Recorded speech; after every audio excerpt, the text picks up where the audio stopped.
Smith, and let's talk balloons. We love to incorporate balloons into our striking unit. So I'm going to show you a variety of different activities that we use and progressions that we make throughout the day for Kinder through 2nd. So let's get started. The first thing is our setup. We have hula hoops scattered all around the gym. So you need one hula hoop per person and a balloon. If you don't have enough hula hoops, then you can use poly dots. But we use the hula hoops for some activities with our older kids and balloons. So that is why we go ahead and have the hula hoops. The things in the center there are for an activity that we will do later that I will explain at the end of the video. Now, when students are getting the balloons, we want to have something for them to do because we have such large classes and it takes a bit to get all the balloons passed out. So what we tell them is you get one balloon and then you find a hula hoop and you sit. And you can explore with that balloon as long as you are seated. So they may be doing hand taps, they may be trying to balance it on their head. We don't care, whatever they do, as long as they are seated. And that way it gives them some time to explore while we are getting ready and passing out all of the balloons. Once everyone has a balloon, then we tell them, okay, today's objective is we are tracking an object, so watching it and striking it. And we're going to use a variety of different body parts as well as equipment. So the first thing that we tell them is if the balloon goes out of the hoop and you have to step out, then you need to catch it and bring it back to your hoop. If you continue to tap it, then you're going to get in everybody else's way around you. So we tell them that you have to stay in your hoop and you cannot touch anybody else's balloon. So we will call out different body parts. We will always start with hand and we tell them to hit it above their head. So they would strike, telling them to use alternate hands, both hands, and striking. Then we will move to elbow. Then we will move to knee. Then we'll move to finger taps. And if they're doing a great job of being under control, we will let them use their foot and try to catch and tap. From there, we move to patterns. So with Kinder and First, we tell them what the pattern is. We will say, okay, now you're going to do hand, finger, hand, finger. We do that a couple of times with a couple different patterns. And then we give them a free choice. Okay, you get to decide what you use for your pattern. So those work great. We do those for a few minutes with our warm-up. And then we want to get them moving. When we are moving around, we tell them when the music's on, you are tapping your balloon and moving around. When the music stops, they find the closest hula hoop, and now they're doing those same stationary taps. If they come out, they pick it up, they come back, maybe use a different body part. You can call out the different body parts that you want them to use, or you can give them the freedom to choose. So that way they're moving around and tapping. From there, we do our sight word challenge. Now, underneath the poly spots, that's why we have the poly spots inside the hula hoop. If you don't have hula hoops, again, you can just use the spots. But underneath them are sight words. So for example, this is look. So we tell them, you're going to move around the gym, find a hula hoop, and look underneath and look at the sight word. When you look at the sight word, you have two options. You can look at it, tuck it back underneath the poly spot, and then call out and spell the letter L-O-O-K. So they do the number of taps as the number of letters.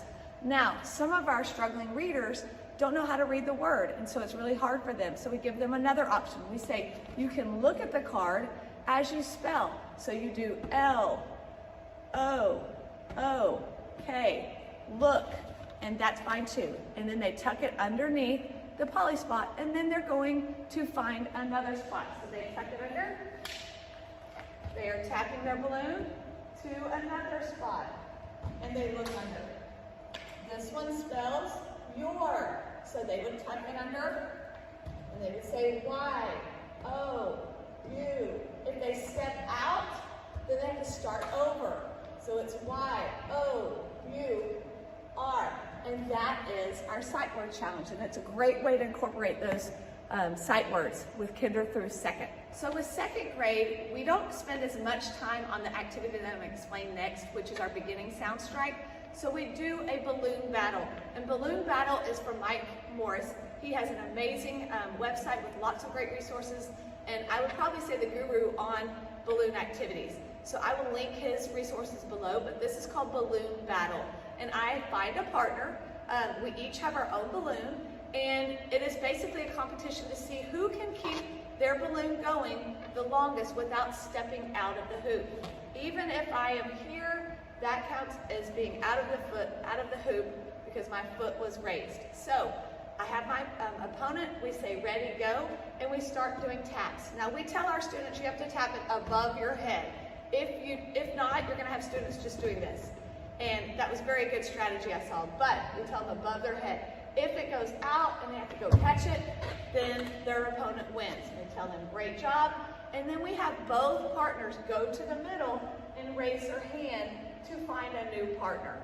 We found that the partner that stays in the hoop, they simply were just standing there waiting for a partner. So we have both partners go find a new one and then go find an open hoop.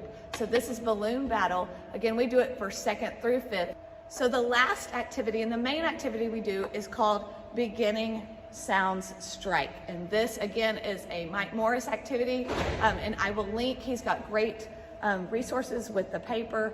Both sides, you've got different options that you can use with the students. So the game is simple, it's this. One partner, so they're in groups of 2, and we have these sheets spread out all outside the black line. So we keep the sheets on the floor. We don't have them carry the sheets around, but they have the sheets on the floor, and one person of the group is going to go to the middle where you see those green buckets. And in those green buckets, we have letters. So they will look at the paper and decide, okay, I'm gonna go look for a K. What does kite start with? K. So they would go to the middle, those green buckets, find the letter K, bring it back to their group, and place it on the paper. So it looks like this. So the paper's laying down, letters on top. When I have completed that, I'm going to go find my partner. So the partner that is not doing the beginning sounds, they have the balloon. So in this activity, you have one piece of paper and one balloon per partner. Now, the fun thing that we added, or a twist that we have added to this activity, is in the middle you will see around the letters are a whole bunch of equipment. And if you have the balloon, your first job is to go choose a piece of equipment. Say, for example, I choose the lollipop paddle. We have the rubber frogs, we have wooden spoons, we have bowling pins, we have all sorts of equipment. So look in your closet, see what you can find that students would enjoy striking the balloon with. It just adds a little bit more fun to the activity. So they go to a hula hoop and then they are striking the balloon inside the hula hoop until their partner comes back. And we tell them if they come out of the hoop, then they have to catch it and start again. But this gives them a little bit more change in activity rather than just using their hand. Now, I do that striking until my partner comes to me. When my partner comes to me, I give them both the paddle and the balloon. Now it's their option. They can keep the paddle if they want to use that to strike the balloon, or they get to go to the middle and choose something different. Now, you might wonder if they waste all of their time in the middle, and they don't, because if they do that once and they didn't get much time with their piece of equipment because their partner is already done, then they quickly realize, hey, I need to get something pretty quick so I can at least enjoy it for a little bit longer. So this is a great activity to work on beginning sounds as well as striking with some different types of equipment. So I hope this has given you some good ideas and some resources for striking with a balloon, and make it a great day.